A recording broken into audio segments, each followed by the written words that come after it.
Are you wondering where you're going to find the money for your next deal? Well, other people's money is a great place to start, but sometimes we feel uneasy and insecure. Why would they lend me money? We discredit ourselves. Today, I'm talking with April, and she's going to unpack her experience as a private lender on the recipient side and giving the private loans. But more than that, we also dive into the importance of masterminds, of coaching, of how that will help impact your business. And then we even dive into identity and discussing who we were and who we are becoming and how that impacts our business for the best. I appreciate you joining us today. If you haven't already hit that subscribe button, please hit that subscribe button so that you never miss another episode. And as always, please share, because this podcast is going to grow only by people sharing the podcast. All right, enjoy the episode.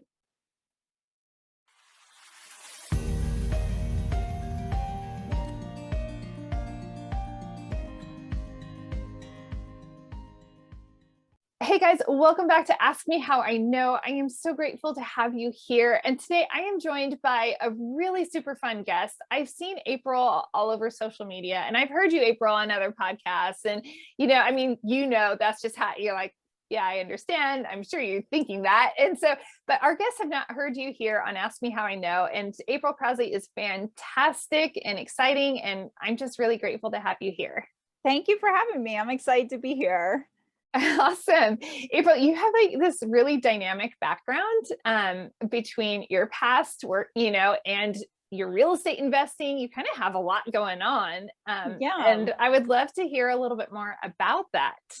Sure. So I started investing like in 2004, but didn't really start doing it, I would say, seriously until I was probably like 35, which is, I'm old now. So that's probably like, I just had a birthday. I'm like, I love 44. It's great.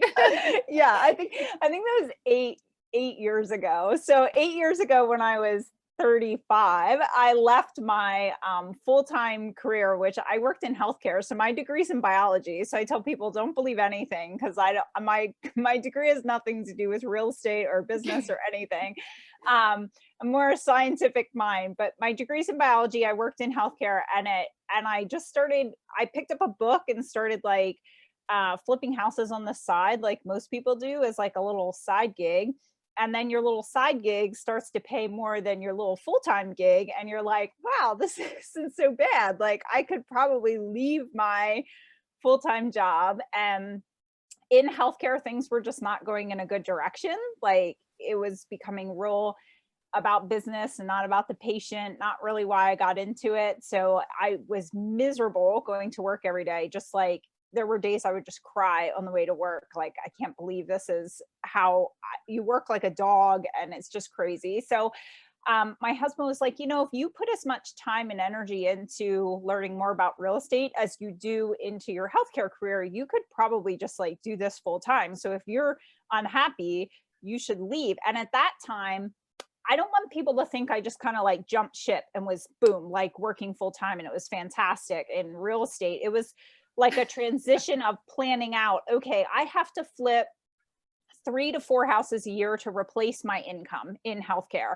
So I did that for 3 years in a row, and then I left healthcare. So for me, it was like very methodical. I had it planned out.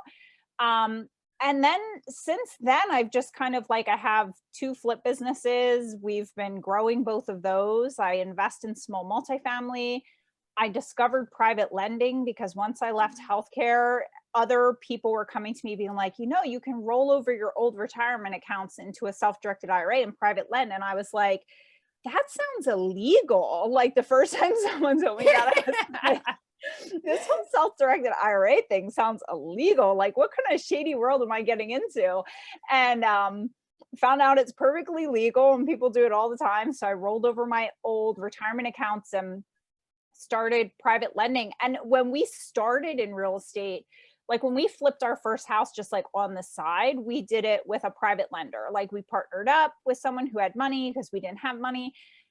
And then I just started like meeting more people and utilizing private lenders. So we've only, I think, one time we put money down on an apartment building, and the rest of the whole 12 years and building our whole portfolio was nothing but funded by private money.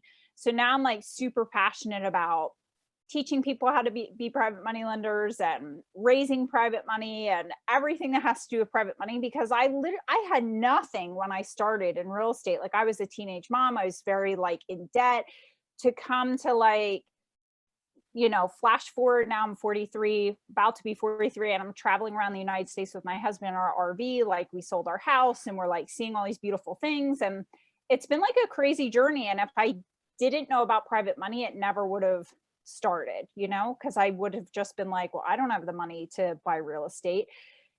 And people definitely shouldn't let that stop them. So yeah, that's kind of the short version. Oh, well, I have like 20 questions. I'm like, let's play a game of 20 questions, April. What do you I'm say? ready. Fire away. Well, this is really interesting because a lot of, everyone has to go through these identity shifts in life. And this is a concept that I've been kind of unpacking, is that, we're just constantly doing our personal evolution, but sometimes we get stuck and we identify as something from our past instead of identifying with where we're going in the future. And I just want to lean into, as a teenage mom who's in debt and struggling in that way, how have you dealt with those identity shifts over the years? Yeah, it's crazy. And that's so interesting and fascinating to me that after this call, I'm probably going to research more on identity shifts. That stuff really fascinates me. And it's interesting. Like, when I was a teenage mom, everyone told me kind of like, that's where I would be stuck now, and like and I had my son, and my son would be a teenage father. And like that, basically, like, good job, April. Now you created this vicious cycle, and like, this is what you're going to be. And I always had like my mom in my ear being like, you're really smart. Like, I graduated like 10th in my high school class. Like, she's like, you have to go to college. You have to like get a good job. Otherwise, you're never going to be able to like support him and create a good life for him. And I always like, it's funny, once you have kids, like your whole purpose for everything changes. You're just like, I want them to have a better life than what I had.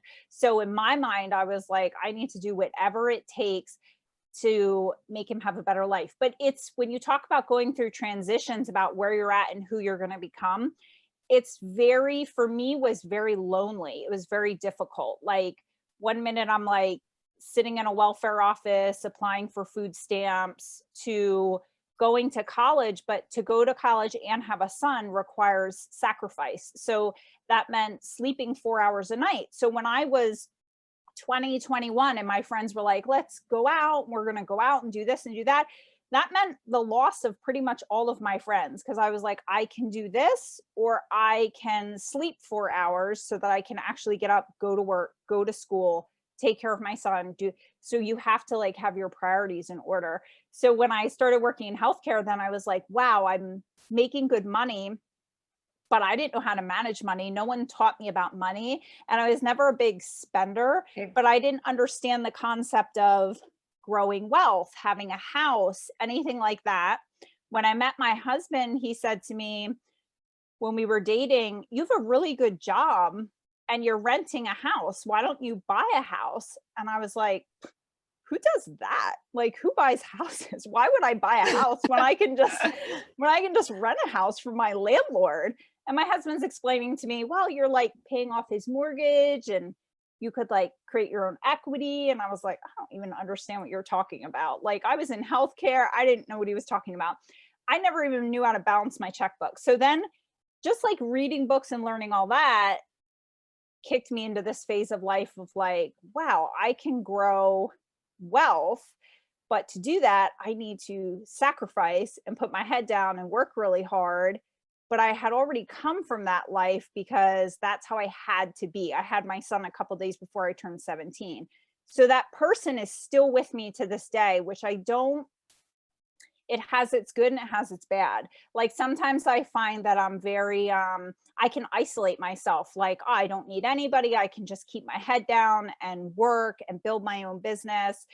And I'm learning more and more, like, I have to get out there more and partner more and network more.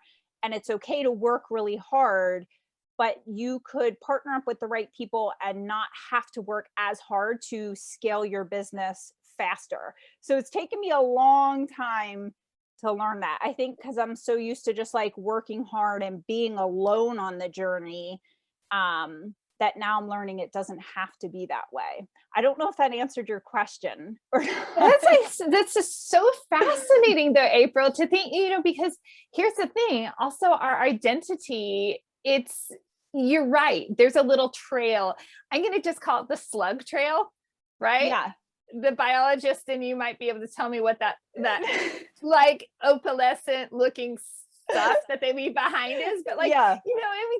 that kind of trails with us a little bit. And so that makes so much sense that part of who, your past it's double-edged sword, gave you the strength to, rise Right. up and be an amazing mom and go through college and everything. But yes, so then part of your growth pattern has been looking at, okay, well, now I have to play in the sandbox with everybody and it's way better. We can build a bigger sandcastle. Yes, exactly. And that's kind of where I guess I've been over the past couple of years in my journey, because when I left healthcare and started flipping houses and buying rentals full time, I was like, oh, I work for myself. But all I did was create another job for myself. And then I got to the point where I was like, all I did was move from one job to another. So like I retired from healthcare, but all I did was retire into a full-time real estate job. This isn't the freedom everybody has been talking about. So it takes like brutally honest people in your life to give you kind of a reality check. So I actually sat down with an investor friend of mine and said, hey, I'm thinking about like quitting real estate investing. Like, I'm just going to go be a secretary or like whatever I have to do. Like, I can't do this anymore. I'm exhausted. And everyone talks about freedom, but my life was way easier when I worked for someone else. And she was like, first of all, that's not you. Like, you're not going to make it because you'll be totally dissatisfied. And she's like, second, maybe you're just doing it wrong because you're doing it all by yourself. And I was like, I don't understand what you mean. So she referred me to a coach who taught me, like, literally the first day I sat in coaching with them, they were like, why don't you have a business partner? Like, why aren't you partnered up with somebody that can help you? And I was like, I don't know, like, why would I do that? And they're like, here are all the reasons you would do that. And this is what it can do to your business. And it just clicked for me. And the second I partnered up with someone, stuff just started to get so much better. Yeah. That is powerful. Okay, now we have to go there because I am a firm believer in coaches and having one. Kudos to you because you have a good friend, and yay, you actually reached out for help. Most of us have like these egos that are in us, whether we acknowledge it or not, that prevent us from like showing the vulnerable sides. So like, you're amazing. But now then you go and you have a coach. And how has that influenced your journey? It's been great. And people ask me, like, what's your biggest regret in real estate? And I always tell them my biggest regret is not always having a coach constantly. Like, you should constantly have a coach or be in a mastermind program. And it's not saying you'll stay with that same coach and that same mastermind forever, because as you grow, your coach has to change. But that is definitely my biggest regret. Like, looking back at my journey, I wish I would have been in masterminds and had coaches. Now I will not go without one. So every year I reevaluate, like, this is the mastermind I'm in or the coach that I'm with. Do I need to add another coach depending on where I see my journey going, or do I need to shift to a different mastermind? And so at the end of every year, I make those changes, like consciously make those changes.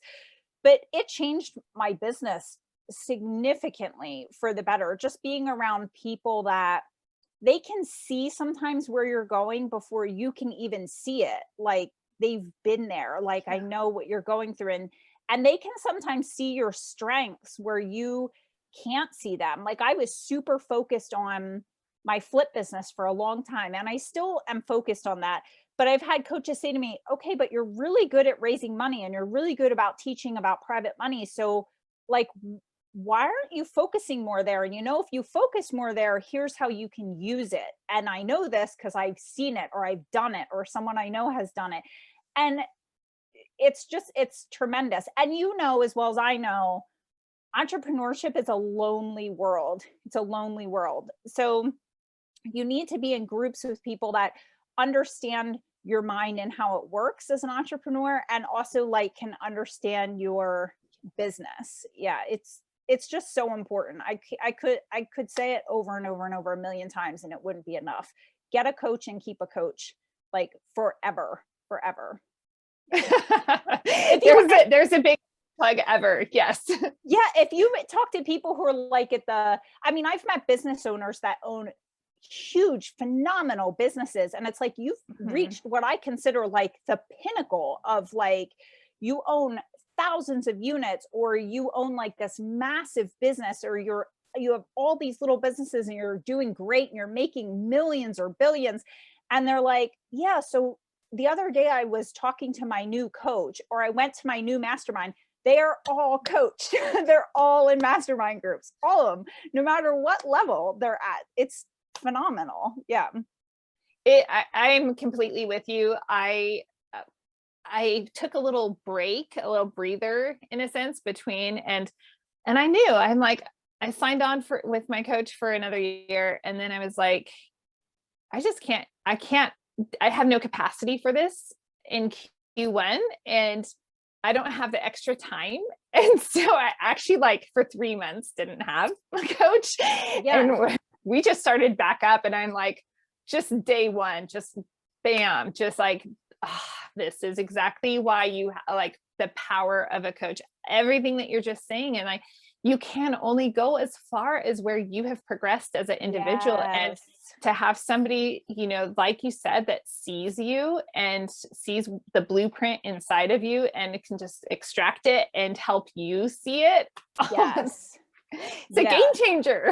Total game changer. And it just revitalizes you to have someone like championing you, like in your corner. Like the mastermind I'm in now is kind of like family. And I tell them, like, not everybody comes from a family that's like real supportive and like cheering them on. And like, I come from a family, like they don't even really understand what I do or know what I do. And it's not like they don't like follow my stuff. They don't know I'm on YouTube. They don't know anything. So like this group is like, has become kind of like my family. And it's people that you want to talk about your business and what you're excited about. And you want to talk to other people about growing other businesses. And sometimes you can't find that within your family or like your small group of friends. So you need an outlet for that. You need people that are pushing you and cheering you on. That's such an important facet because, like you said, entrepreneurship is lonely. It's a lonely path. And sometimes we do have to just, you know, dig in and do the nitty gritty work and everything. And that creates that loneliness. And that I've been dealing with disconnect. And I'm very open, like you said at the beginning, like you're transparent. I'm a transparent with my audience also. Like, you know, you can be so on the lonely path of entrepreneurship that you become disconnected with the people in your lives. But I am finding, and this by way of my coach, is having those pools of people like you're talking about, your mastermind group, and you have to have your pots of like, oh, I feel seen and heard, and I see and hear you as well. Yes. It's a mutual give and take. Yes, exactly. Yep. That is so, so powerful. I know this is like going to be a complete 180 from really talking about like mindset and stuff, but I love private lending. It's something that I want to start doing and participating in. And there's so much power behind it. And I love that you're using, you know, self-directed funds, or that's how you started, in order to, you know, front load that. Can you explain that concept? Because I think there are a lot of people that don't realize they have it all at their fingertips. Right. Yeah. And I think sometimes that's like a mindset shift too, because like I have a good friend and he runs a great flipping business, but he at first only used like his own funds and then hard money. And he'd be like, I don't like asking people for money. I'm like, well, that's the problem right there. You're not asking people for money. You're helping people grow wealth. So a lot of people think it's like, I'm a real estate investor and I need money, and private lenders like have all the money and I should like bow down to them. And it's like, no, private lenders are looking for you as much as you are looking for them. So basically, like, they're just everyday people. Like I can run through my list of private lenders in my head and think, okay, one's a pharmacist, one's a doctor, one owns her own like huge successful business.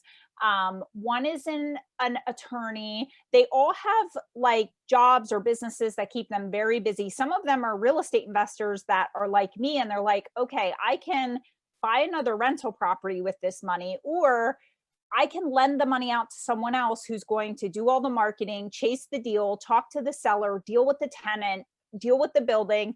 And all I'm doing is giving the loan on it. Like I'm just giving the money for it. And so I could take, basically private lenders could take $50,000, stick it in a bank account and make less than 0.5%, like probably less than 1/4% now. And Like the maybe banks, lose money, right? yeah, the Because banks of are, inflation and yeah, everything. And they're not paying anything. And that's such a solid point. Like with all the money printing now and inflation, any person who has money will tell you we do not want our money sitting in the bank. We don't want our right. money sitting in the bank. So there's more money looking for assets now more than ever.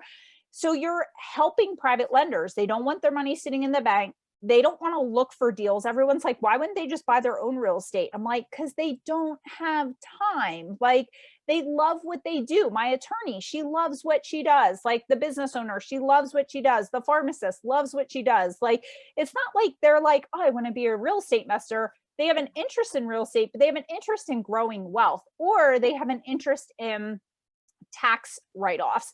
Like private lenders who are lending into in apartment syndications, for instance, are getting really good tax write-offs for doing that. I do that. And first time I invested in syndication, my account was like, this is great. Like you're getting like a big write-off and you're gonna have to pay way less in taxes. It was amazing. So they do it for different reasons, but I'd hate for people to think like I'm looking for private money, but private money is not looking for me. That's not true at all. Like if you're going to real estate investment meetups and connecting, or connecting with other investors who have private lenders are looking for real estate investors, like now more than ever, for sure. Yeah.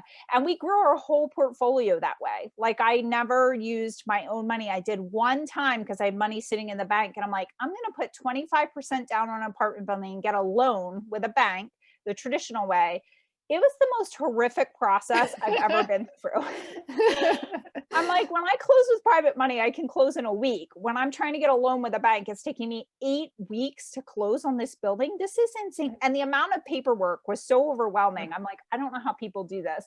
So yeah. So we've used private money the entire like 12 years that we've been investing. And then we shifted to becoming private lenders because I had old retirement accounts that were sitting there not doing anything. And I didn't know that I could like lend them on real estate. And private lending has given me the freedom to still grow wealth and make the returns of real estate without having to be as active with it. A lot of times, real estate investors get caught up in, oh, this person's flipping 50 houses a year, so I should flip 50 houses a year. Or this person has 100 units, so I should have 100 units. And I always tell people, like, what makes you happy? Like, what do you love? Like, I own some rentals, I do some flipping, and I do private lending. And I love all three, but the one that gives me the most freedom is private lending, hands down. I mean, it's the most passive way to make the returns of real estate. So when you talk about truly passively investing, that's not taking calls from tenants, running a marketing machine, flipping a house. It's raising capital, writing a check and having someone pay you a great return. Yeah. It's interesting because I've mentioned to people that in my real estate journey, I've done so many different things, and I'm like, but ultimately my goal is I just want to be a note. I just want to hold notes. Yeah. That's what I want to do. I'm like, I can picture myself as a, old lady, just I'll never be sitting around, but I'm like, you don't have to do anything. I mean, like, you have to do things, but I mean, like you said, okay, let me just wire you that money, honey. I know. I tell people the same thing. And people will say like, oh, I still have my flip businesses and they're great. Don't get me wrong. But the main reason I have them is because they are funding my private money bucket, so I can do more private money lending, because it's great. And that's my goal too. I'm like, when I'm old, I'm not going to be out chasing deals and buying Mhm. apartment buildings. I just want to be sitting back, writing checks or wiring money. That's like all I want to be doing. That's the extent of it. Part of my reason is my grandpa, he was 91 and he was still training people in the real estate world when he finally like retired at Yeah. 91.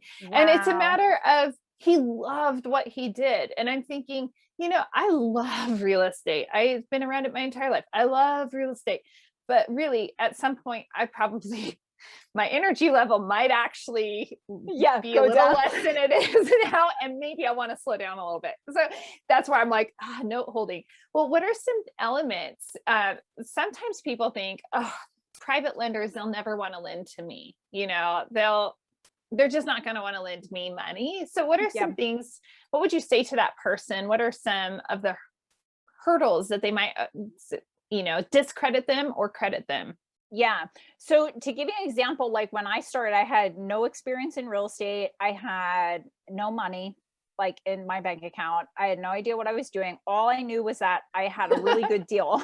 I found a really good deal. And I didn't even find it. A wholesaler brought it to me and he was like, I have no money, so I can't do this deal. And I was like, well, I have no money either, but I'm going to do this deal. So if there's something standing in the way of you getting a private money loan, like lack of experience, lack of credit, lack of liquid funds, whatever you lack, you're going to make up for in a good partnership, which is exactly what I did. So I just took that deal to a more experienced investor in my area and was like, hey, I think I have this great deal. Do you want to team up on it? And he was like, sure, I've got the money. And like, he brought a private money lender to the table. So it wasn't even his money. He brought the private money lender in and we teamed up on the deal and I put sweat equity in exchange. So whatever you think you're lacking, that's a mental, like, I need to do this all on my own kind of mind shift that you need to make. And it's like now we're trying to buy much larger stuff, like apartment buildings that are like $14 million. I'm not just going to be like, hey, I can totally just put 25% down on my own and buy this building, because I can't. Like, I'd hate to break it to you, but I can't. So I'm like, This I interview's need over. I'm disappointed. Come on, April. so I'm like, I have to partner. So I need to be able to connect. And through my mastermind group, that's what I'm doing, is like getting to know people that have either done these things already or are on track to doing these things as well, that we can team up together so we can bring together like our total net worth and the money we each have to put down so that we can buy bigger stuff like that. So the answer to all the not me, they won't lend to me, is just partner, partner, partner, partner. Yep, for sure. I think partnership is so powerful. Also, in just playing to each other's strengths and the freedom to Yes. just say, I love this part of real estate more than that part over there. And you Yes. love that part. This is great. Yeah, and it's totally okay to be that way. Like for the longest time, I thought I had to be really good at picking out paint colors and design and matching things. And then I just gave up on it after a while, because I'm like, I'm not going to get good at this. I just need to find someone that's good at it. So I hired a project manager to come in and pick out everything. But I think just like being female and flipping houses, everyone expects you to be like the next Joanna Gaines. And I'm like, have you seen the house? Have you seen the house I live in? Like, my house was like, looked like, I don't know, like a bachelor pad or something. Like, no decorations on the wall, no pillows. Like, I couldn't decorate to save my life. So that's also like, people just have to get over trying to be good at every aspect of real estate, because if you really focus on what you're strong at, that's also going to help you scale a lot faster, just bringing in people that balance out what you're weak at. And it helps them as well. It's such a Yes. mutually beneficial. Wow. Yes. Okay, I want to take this full cycle, because it's a fast session here. I always say the time goes by so fast. But a full cycle would be when you're looking at masterminds. And let's just say that someone's listening and they're like, okay, right now everybody is talking about masterminds. It's such a catchy phrase. They've been around Yes. for a long time, people. They just are mainstream right now at the moment. It's like the next fad, but they're Yes. not a fad, and they're necessary and important. How do you find one? This is Yeah. a question people have asked me. How do you find one and how do you vet it? That is a great question. So I think it first starts with people knowing what do they need in their business? What is their biggest pain Mm, point? So for me, maybe giving like my real life example will help.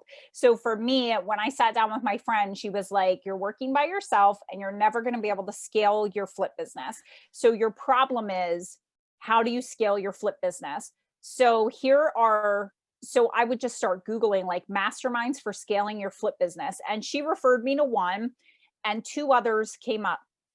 And so what I did was I submitted like an inquiry on their website and then talked to someone who was running the mastermind or organizing the mastermind.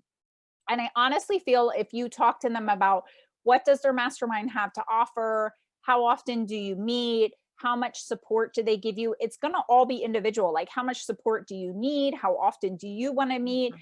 What kind of topics do they cover, and is it relevant to what you're trying to do? Because like the mastermind I was in, if you were trying to scale your rental portfolio, I would be like, don't join it. Like, but if you're looking to Yeah. scale your flip business, go ahead and join it.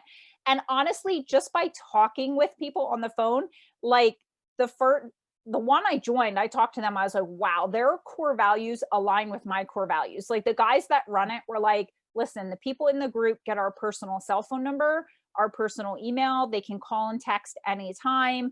Like super helpful, hands on. Like that's what I needed. I needed someone that was there because I was like at such a low point and in so much pain in my business that I knew I was going to need a lot of help. And then the other two people I talked to, it was just like, you're just part of this big like hamster wheel and you're in it with everyone else and it is what it is and we'll see you 4 times a year and if you have questions that's when they get answered and there's a group on Facebook, but like outside of that it's like, that's what it is, but we're so awesome and here's why.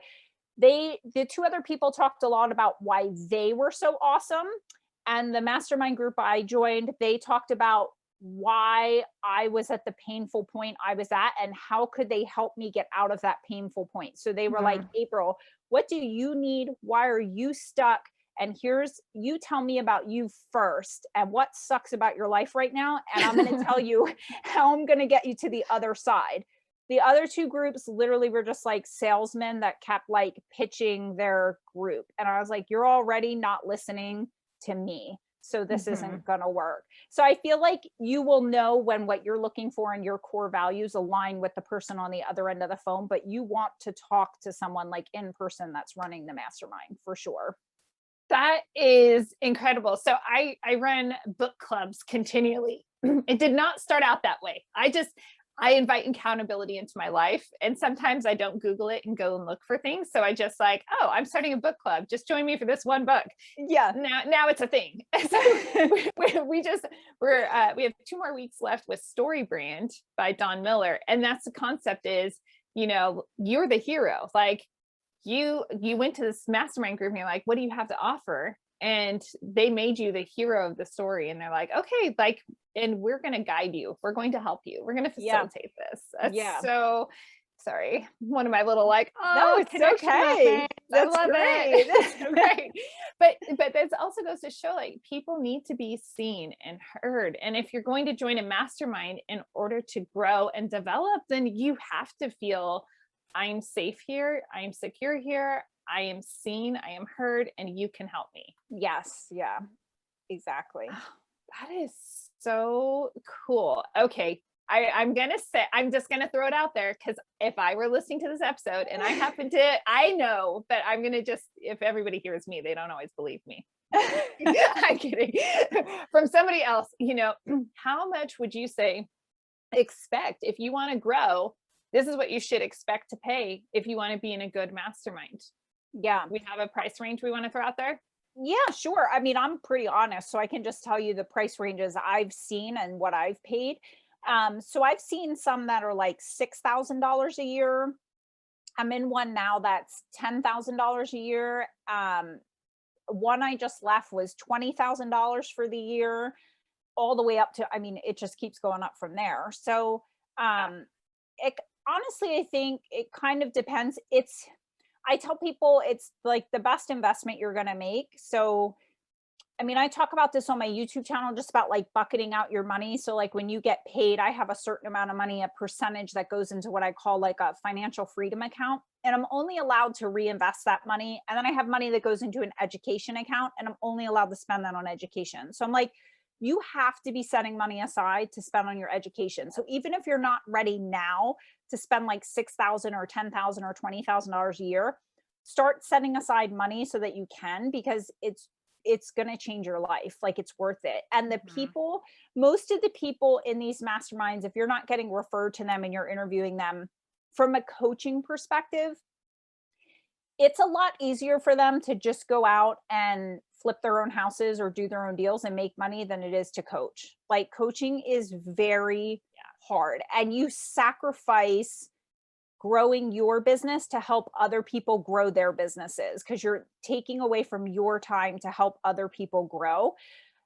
So sometimes a lot of people think $20,000 a lot of money. Okay, maybe it depends how you look at it. Or if you flip an extra house a year because you joined that mastermind, you already paid for that mastermind with that 20 grand that you made on that house. So you have to kind of put it all into perspective.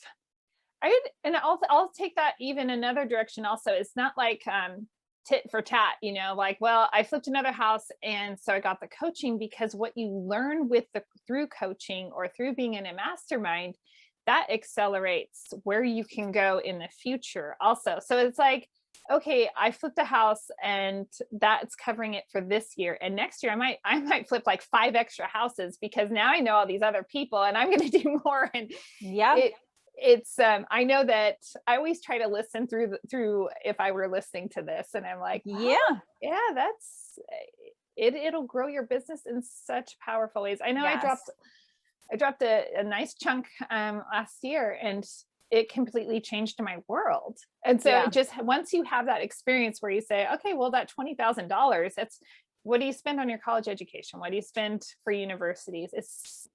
It's completely worth it. Yeah. I love it.